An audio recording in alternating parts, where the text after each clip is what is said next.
Ilika ching hona ta sam Boche son se jia phan Seng ve jati pa me tu lana O bong kang hon se ra than Pa kim so pen non puan Seng ar lo pen nang chorai du lang lang A the nang ke Ni lu pong a jang Kang hon kapre kapan Ate nang ke nilu pong aja Ni nilo den re kang hon kapre kapan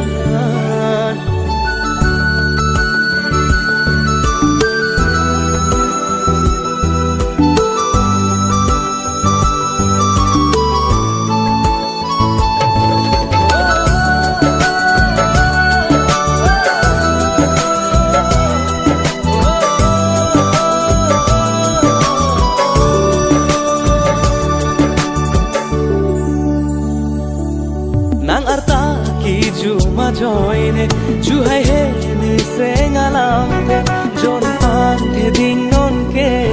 Rasen ke me nang tur ke the Saru do an bang nang chok kon pre Lasine ka phire Aathe nang ke Nilu pong aja Ni nilo den re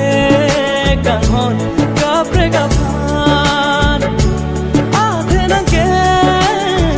nilu pong aja Ni nilo den re kang hon kapre kapan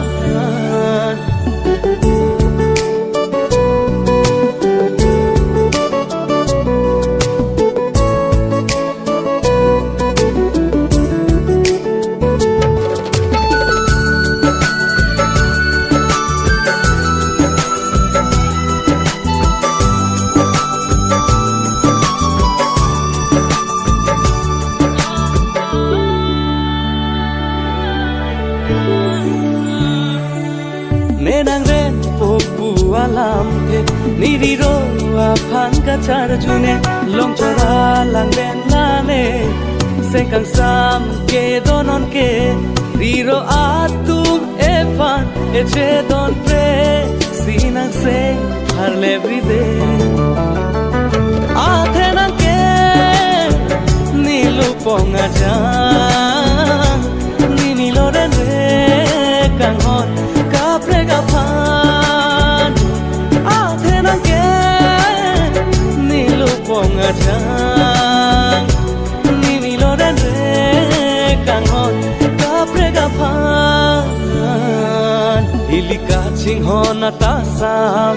Boche son se jia phan Seng ve jati pa me tu lana O bong kang hon se ra than Paklin so penon puan Sengar lo penang chorai du lang lang Ate nang ke nilu pong aja Ni nilo den re kang hon kapre kapan Ate nang ke nilu pong aja